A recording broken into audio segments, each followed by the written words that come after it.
আসসালামু আলাইকুম, সবাই কেমন আছেন? আশা করি সবাই ভালো আছেন। আজকে আমি আপনাদেরকে দেখাবো একদম ইউনিক একটি স্টাইলে গরুর মাংস রান্নার রেসিপি।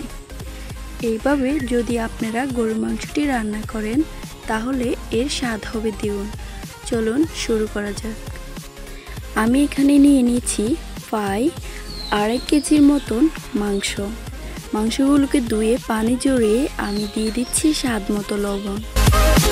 লবণ দেওয়া হয়ে গেলে আমি দিয়ে দিচ্ছি কাঁচামরিচ, পেঁয়াজ কুচি,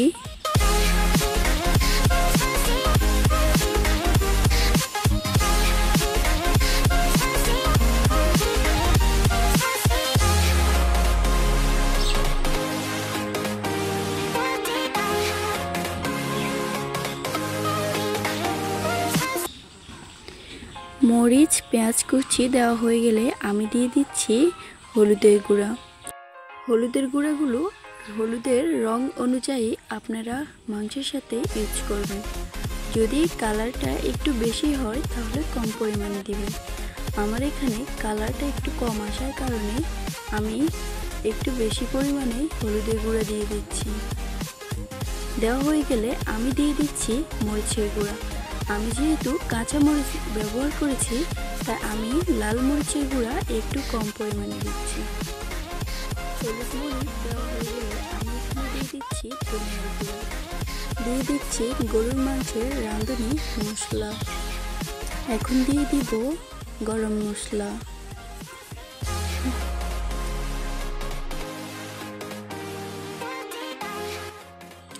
দিয়ে দিচ্ছি গোটা এলাচ, দারচিনি এবং তেজপাতা। দেওয়া হয়ে গেলে আমি 4 চামচ রসুন দিয়ে দিচ্ছি।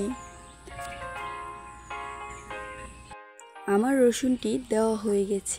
এখন আমি দিয়ে দিব 4 চামচের মতো আদা বাটা। এই নিয়মটি ফলো করে যদি আপনারা গরুর মাংসটি রান্না করেন তাহলে দেখবেন সাধারণ মাংসের তুলনা থেকে এর স্বাদটা হবে দ্বিগুণ।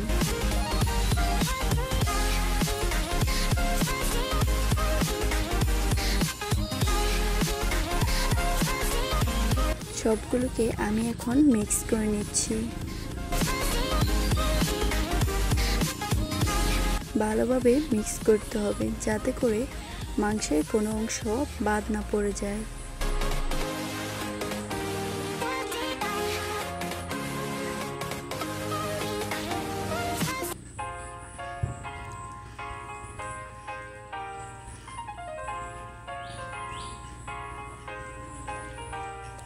আমার পাতিলটা একটু ছোট হয়ে গেছে।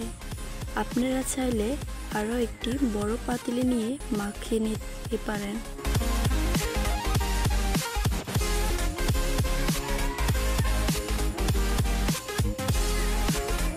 আমার মাখানো হয়ে গেলে আমি চুলায় একটা কড়াইতে দিয়ে দিচ্ছি তেল। তেলের মধ্যে পেঁয়াজ কুচি, মরিচ এবং রসুন দিয়ে এগুলোকে হালকা ভেজে নিতে হবে।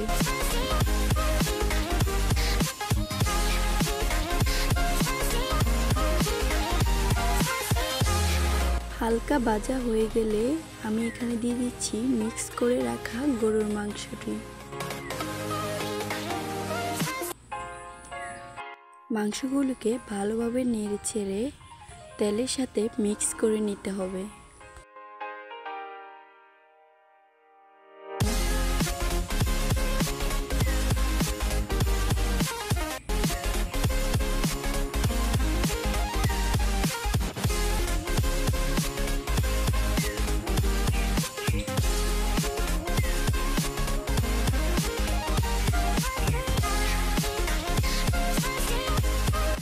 পাঁচ মিনিট পর ঢাকনাটা উঠিয়ে নেড়ে দিব।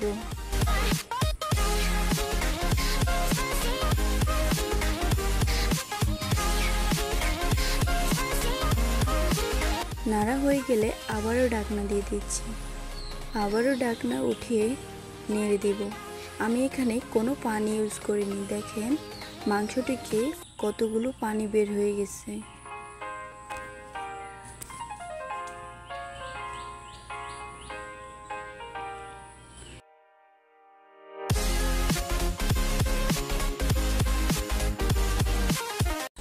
মাংসটা সিদ্ধ হওয়া পর্যন্ত এভাবে নাড়তে হবে।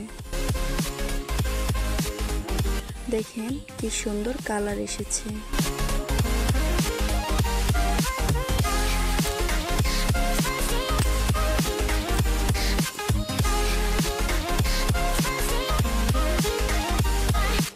আমি আবারও ঢাকনা দিয়ে রেখে দিচ্ছি। ঢাকনাটা উঠিয়ে আমি এই মাংসগুলোকে আবারও নেড়ে ছেড়ে দিব। দিয়ে দিচ্ছি এখানে অল্প কিছু পরিমাণ পানি, মাংসটা সিদ্ধ হওয়ার জন্যে। যদি মাংসটা সিদ্ধ না হয় তাহলে আরেকটু পরিমাণে পানি ব্যবহার করবেন।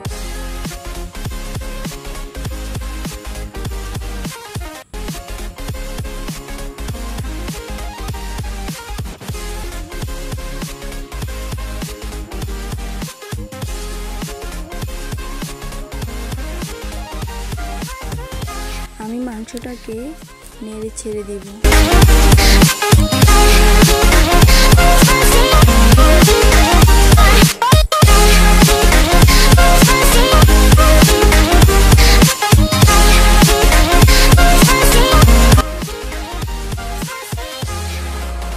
নাড়া হয়ে গেলে আমি এটাকে ঢাকনা দিয়ে ঢেকে রাখবো। ঢাকনা উল্টিয়ে আবারও নেড়ে ছেড়ে দিচ্ছি, যাতে করে মাংসটা ভালোভাবে সিদ্ধ হয়ে যায়।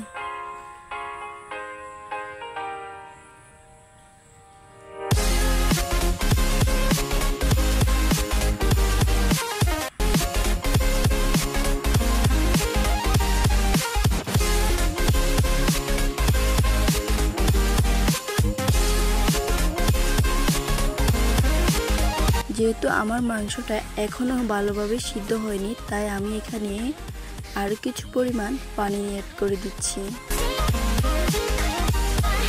পানিটা দেওয়া হয়ে গেলে আমি মাংসগুলোকে নেড়ে ছেড়ে ভালোভাবে সিদ্ধ করে নেব।